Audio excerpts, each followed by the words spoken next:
반야심경 서 주해. 이 한 점의 신령스러운 빛이 도 위에서 오건만 단지 망령된 것을 따름으로 인해 티끌에 떨어졌도다.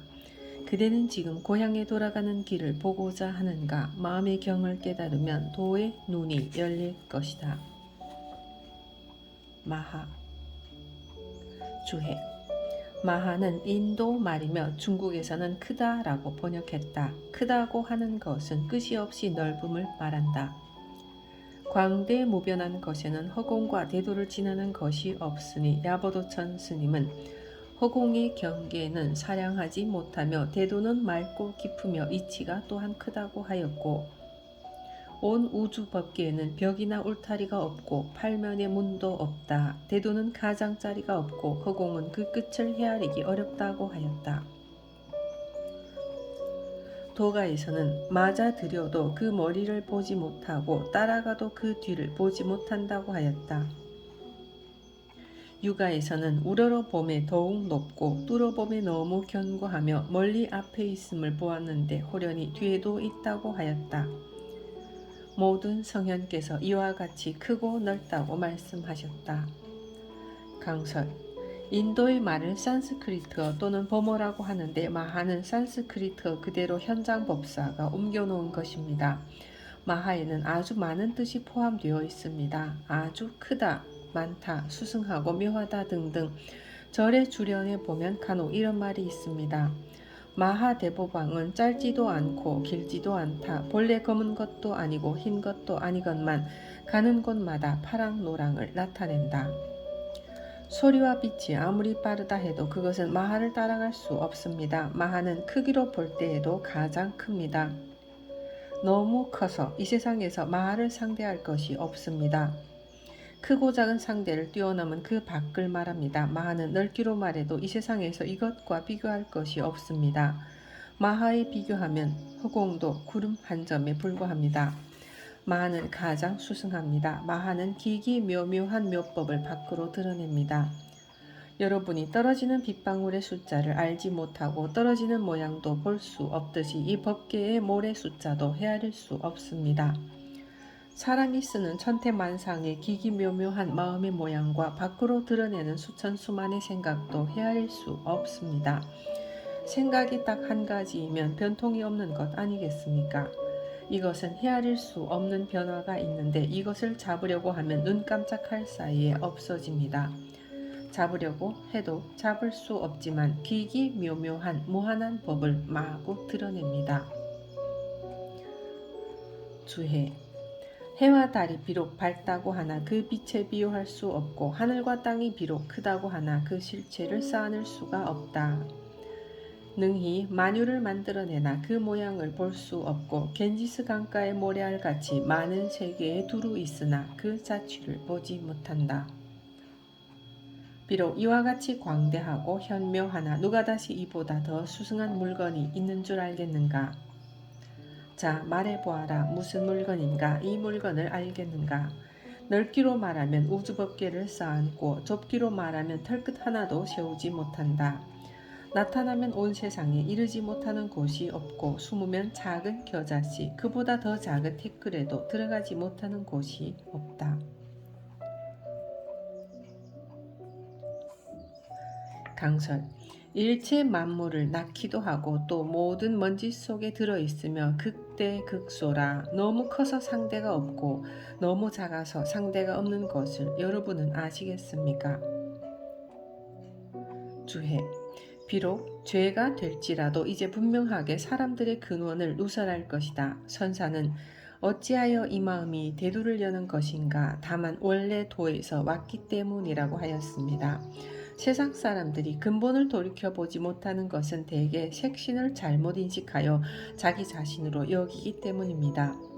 육근의 속임을 당하고 칠정에 가려져 스스로 근본 자리를 잃어버리고 생사의 바다에 떠돌아다니게 된 것입니다. 강설. 서산 스님이나 방한한 스님은 마을에서도 대학자요 일대 문장가이셨습니다. 서산 스님은 어려서부터 영민하고 재주가 있었으며 공부를 결코 게을리하지 않았습니다. 어느 날 친구와 과거를 보러 갔는데 자기보다 실력이 못한 친구는 급제를 하고 스님은 떨어졌습니다. 나중에 알고 보니 높은 벼슬아치에게 뒤로 뇌물을 주어 부탁을 한 것이었는데 그러한 사연을 알고는 공부하여 3계의 스승이 되는 길로 가야겠다. 그동안 내가 평생 해온 공부는 내 것이 아니다. 내가 경험하여 한마디 토해낸 소리가 아니고 전부 남이 한 이야기이다. 남이 한 것을 앵무새와 같이 흉내나 내는 것은 내 재산이 아니다. 이제 일생 동안 벙어리가 될지언정 앵무새 노릇은 하지 않겠다 하고 마음을 돌이켜 산에 들어가 계속 정진하셨습니다. 방하는 스님도 오대산으로 들어갈 때 차라리 눈먼 봉사처럼 앉아있을지언정 일생 동안 남을 속이는 사람은 되지 않겠다라고 다짐하셨다고 합니다. 그리고 그런 원력으로 정진을 하셨습니다. 보통 세상 사람들은 남의 지식, 남이 한 이야기의 범주를 벗어나지 못합니다. 그리고 그저 지나가면 그만인 순간적인 것들에 기분을 맡깁니다. 현실 생활에서 그대로 담아놓고 살 뿐 벗어날 수 있는 공부를 하지 않기 때문에 반야지혜를 인출하여 쓰지 못합니다. 색신을 잘못 인식하여 모든 것이 전도된 그것을 자기의 재산으로 삼고 살아가고 있는 것입니다. 그렇기 때문에 바로 보려고 하고 잘하려고 하지만 늘 실수를 하거나 어긋나 버립니다. 그래서 자신의 근본을 돌이켜 보아야 합니다. 이런 우스개 이야기가 있습니다. 어느 분이 차를 몰고 가다가 기름이 떨어져서 주유소에 들렀는데 주유소 종업원이 기름을 넣다가 실수하여 고양이 밥그릇에 기름을 흘렸습니다. 그 밥을 먹은 고양이가 빠르게 돌다가 죽었습니다. 차주가 말했습니다. 고양이가 죽었네요. 그러자 종업원이 대답했습니다. 죽은 것이 아닙니다. 기름이 떨어져서 그렇습니다. 기름을 파는 사람은 그것밖에 모른다는 것이죠. 기름을 넣으면 가고 기름이 떨어지면 멈춘다. 모든 것을 볼 때 자기의 생각의 범위 안에서 생각하니까 제대로 판단할 수 있는 안목이 없는 것입니다.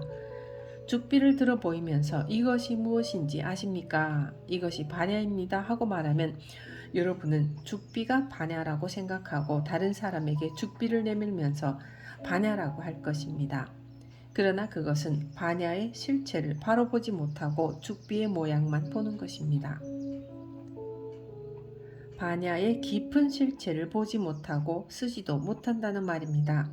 반야의 실체를 알려면 낱낱이 자기 자신의 존재를 확인해 보아야 합니다. 철저히 확인해 보지 않고는 절대로 반야의 지혜가 밖으로 드러나지 않습니다. 그냥 말로 생각하고 본래 반야라고 본래 부처라고 했다면 그 말들은 그 자체가 병이 될 것입니다. 안입이 설신의 육근을 육적이라고도 합니다. 안적, 이적, 비적, 설적, 신적, 의적이 그것입니다. 전부가 도적이니 이 육근이 우리를 속인다는 것이죠. 눈이 속이고 입이 속이고 자기가 자기 자신에게 속습니다.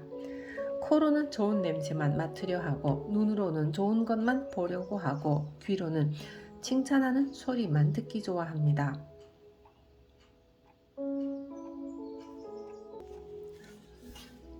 어느 날 스님 두 분이 길을 가는데 길 위에 코끼리들이 지나간 발자국이 있었습니다. 그것을 보고 한 스님이 말했습니다.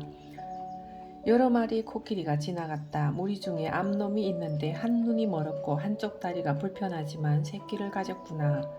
그것을 어떻게 아는가 알 수 있지. 그 말을 들은 스님이 생각했습니다. 스승께서 너무 차별하여 가르치시는구나. 나에게는 그런 것들을 알 수 있도록 가르쳐 주시지 않고 저 친구에게만 가르쳐 주셨구나. 그러고는 오던 길을 뒤돌아 스승에게 갔습니다.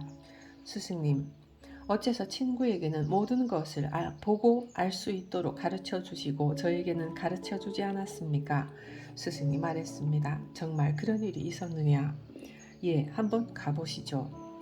다시 되돌아 가서 발자국을 따라가 보니 정말 암놈이 한 마리 누워 있는데 한쪽 눈이 없고 한쪽 다리가 불편하고 새끼까지 뺀 상태였습니다.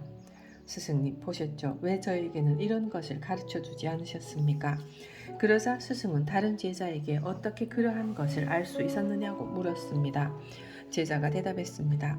스승님께서 항상 말씀하시기를 너 자신의 마음을 바로 보아라. 그러면 모든 만물의 이치를 바라볼 수 있다고 하셨습니다. 그래서 저는 저의 마음을 철저히 간파해 본 결과 모든 사물을 대할 때마다 마음을 보기 때문에 모든 모양을 통해서도 한 치의 오차도 없이 바라볼 수 있는 눈을 갖게 되었습니다. 그것은 어느 누가 해준 것이 아니고 제가 공부하여 스스로 알게 된 것입니다. 발자국을 보고 어떻게 그러한 줄 알았느냐? 소변 본 자리를 보고 암놈인 줄 알았고 발자국 모양을 보니 깊게 패여 있고 풀이 한쪽으로 쓰러져 있었습니다. 이와 같이 모든 것을 바로 보고 알 수 있는 그러한 지혜는 본인 스스로의 눈이 열려야 하는 것입니다. 내가 무엇인가 알아보아야겠다는 마음의 열의를 갖고 깊이 참고하여 스스로 깨달아야만 합니다. 깨치지 못하면 무명이요 깨치면 열반이어서 지혜 광명을 바랍니다. 무명에 덮인 자는 한 법계를 깨닫지 못하기 때문에 대상의 마음을 응해도 상응이 되지 않습니다. 축착 합착이 되지 않죠. 각각 다른 생각이 일어나 어긋날 수밖에 없습니다. 문답을 하다가도 거리가 서로 멀어져 버립니다. 이치는 소조이며 보리광명은 능조이며 이것이 하나가 되는 것을 명합이라 합니다. 증득한 자리는 이지가 명합하고 고요하고 고요하며 마음대로 되며 별과 달처럼 항상 밝아서 말로 할 수 없는 자리입니다. 후송 근본 진여자성을 보고자 하는가 아무리 찾으려고 해도 보이지 않으나 하루 종일 몸에 지니고 굴리고 있다 알았는가 법신의 체는 태허공과 같으며 성품과 도 또한 원래가 하나이다. 다만 사람들이 허망한 것을 따르는 까닭에 진실한 본성이 가려져 육도 가운데 윤회하는 것이다.